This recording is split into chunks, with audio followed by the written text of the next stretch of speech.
Greetings, YouTubians, and welcome back to Wayne Sharp World, where today we are taking a look at two brand new Kizers for the month of September that have dropped, and it has me very intrigued and very excited and interested about each one of these, but kind of for different reasons.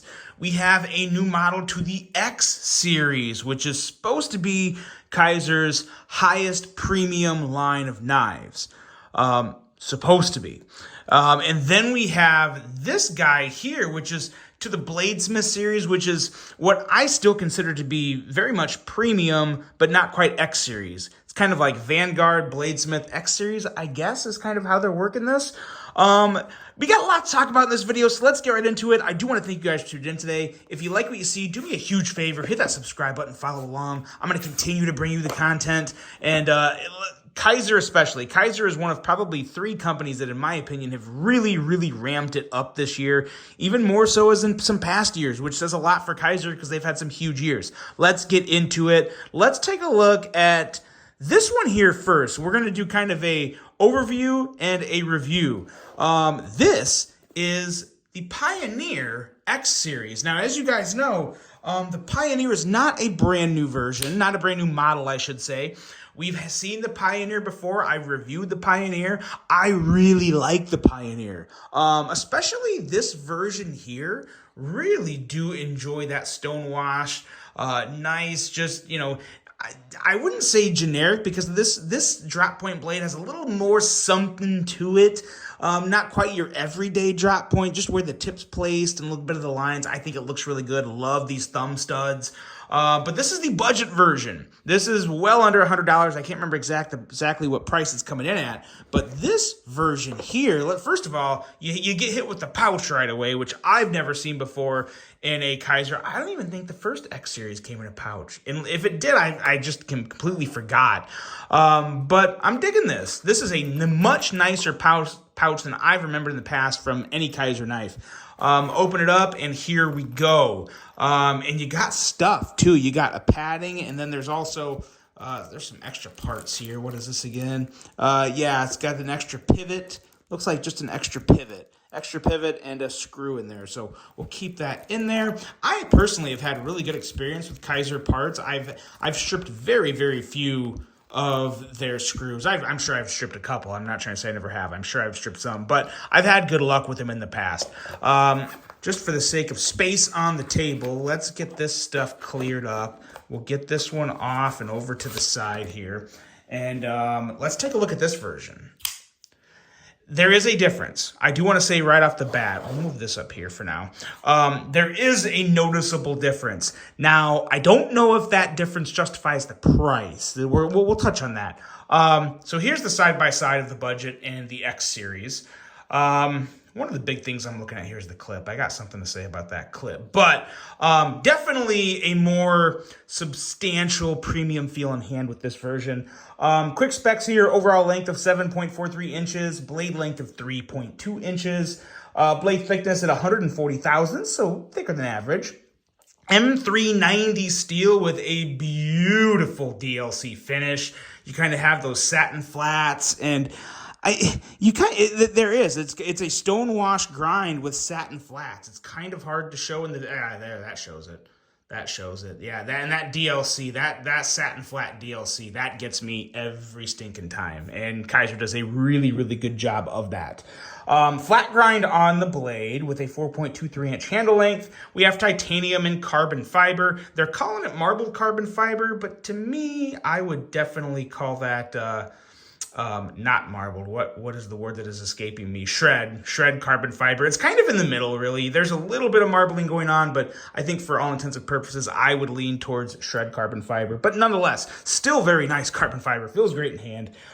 User of a right hand only tip up carry, weight coming in at 3.69 ounces. We still have that beautiful inset liner lock there for the locking mechanism, designed by LF, and a price on this of $215. Now, I also want to point out there is this version available in this setup, and what I mean by that is carbon fiber handle, DLC coated blade that is M390, that is the drop point style. So it's basically this knife in this setup and material layout. So I do prefer the other option closer to this than this version, just because I'm not a big fan of the holes, but that's very personal. Nothing really against the knife there.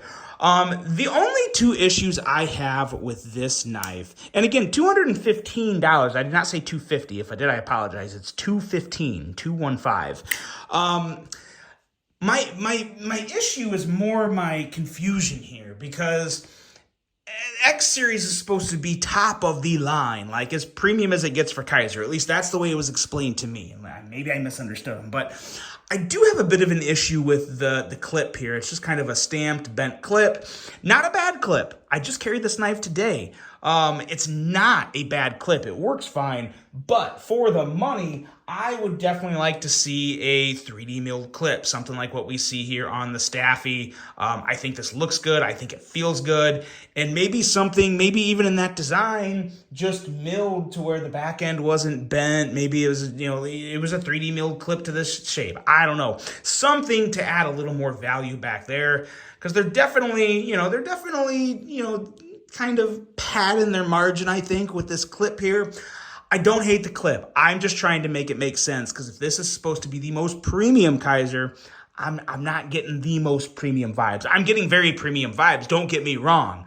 This is very much a premium knife. Love the DLC coat, high quality carbon fiber, M390. So yes, it's there, but just to be the top of the line, I mean, what I'm confused about is the Staffy is not in the X series, and it's $239. And in my opinion, better materials with the DLC coating. So I'm just confused. Like, why is this not in the X series, but this is? And one clip is better. I'm a little confused there. I'm a little confused. But all that aside, I'm not really knocking the knife. I really do enjoy the knife. Love the front flipping action, just as I did on the original Pioneer, but I do think this one is a little smoother. Now, to be fair, I've carried this one a little more because I do love the DLC blade, and it came in the mail, and I just put it in my pocket. So I have carried this a couple days more than the original budget version, so take that for what it's worth, because more carry will equal more break-in.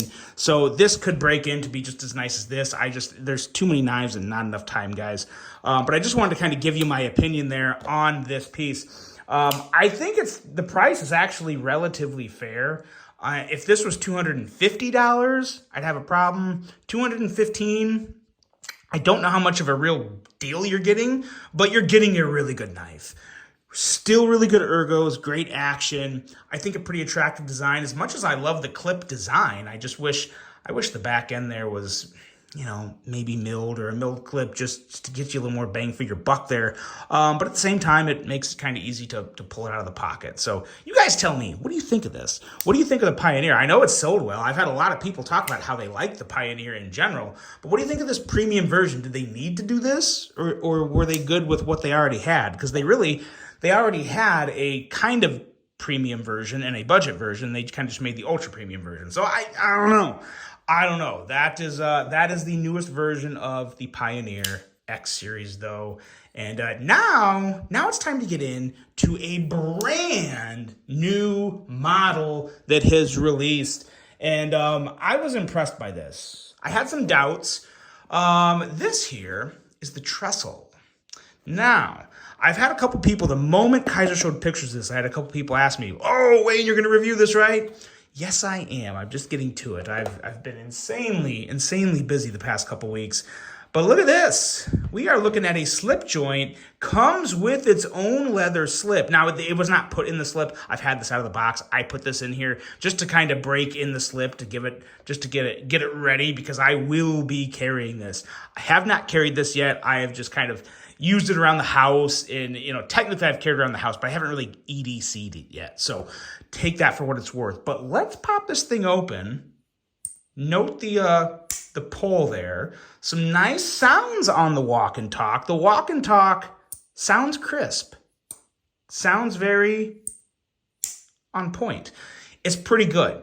It's pretty darn good. Now, what we are looking at here is an overall length of 6.61 inches with a blade length of 2.9 inches and a blade thickness of 100 thousandths. Blade material on this guy is S45VN with a really, really good looking clip point style blade.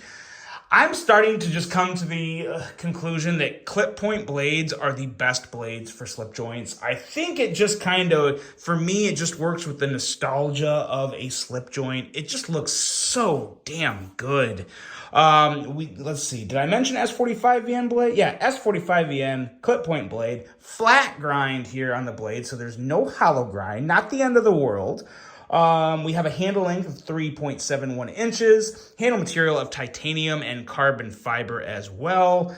And obviously there's no lock because it's a slip joint. And we have a user of really left or right. There is no user. You put it in whatever pocket you want and you use it. That's the beauty of a slip joint. This is designed by Azo, which I think is his first slip joint design. I think so. Not 100% sure on that one though. Price on this guy. They have 3 or 4 versions. Ranging from $90 up to $189. This particular variant here would run you $169. So it's kind of in the middle there. But I really do like this version. I don't know if I've ever had an all blacked out slippy, and I'm digging it. I am digging it. Now, I've always said slip joints are not my preferred cup of tea, and I still stand by that. I would still, 10 days out of 10, 100 days out of 100 days, I would much rather carry the Pioneer here just because it's a locking folding knife. I am just more of a locking folding knife guy, but because I have the privilege to check out all these amazing Jack Wolf knives, who I do still think make the best slip joint knives, it helps me put this into comparison of other slip joints that I hold in very high regard.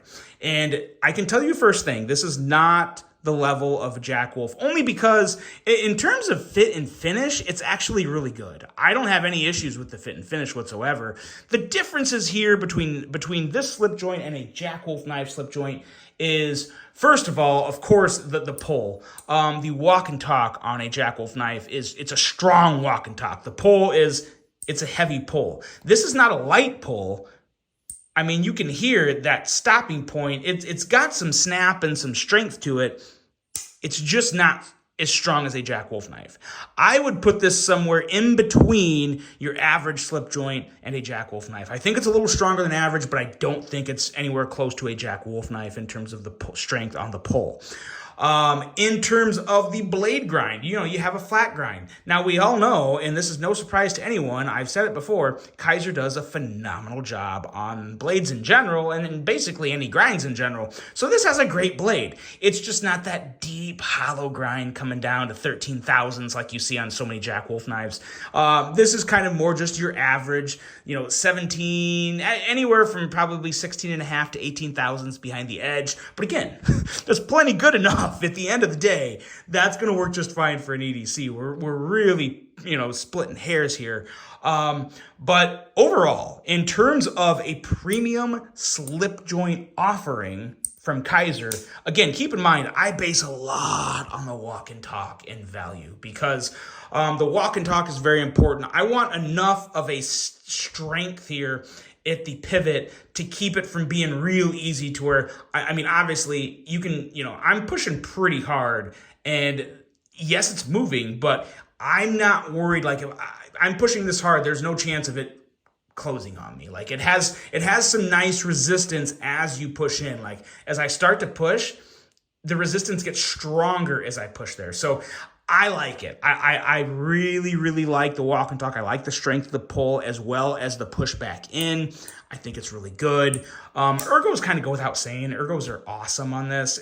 But most slip joints do have awesome ergos because there's no clip, nice and smooth. This is fully contoured. So yeah, you have all the good things there. Some really nice shred carbon fiber. You have some really nice titanium. And you just have a really good looking knife. Again, it's a clip point slip joint, so it's not the most unique thing in the world, but it works. It feels really good. I like how they gave you this extra room up here so you can really choke up. And when you choke up like this, you also eliminate that chance of pushing the blade in all the way with your finger with any force because you have your index finger down here, which is pushing on the blade itself. So nice design, really, really good design from Azo. I am a fan. In terms of slip joints, and from what I've experienced, which is a decent amount now, I would slot this in just under Jack Wolf knives. I mean, this is a really, really nice knife, especially for the value.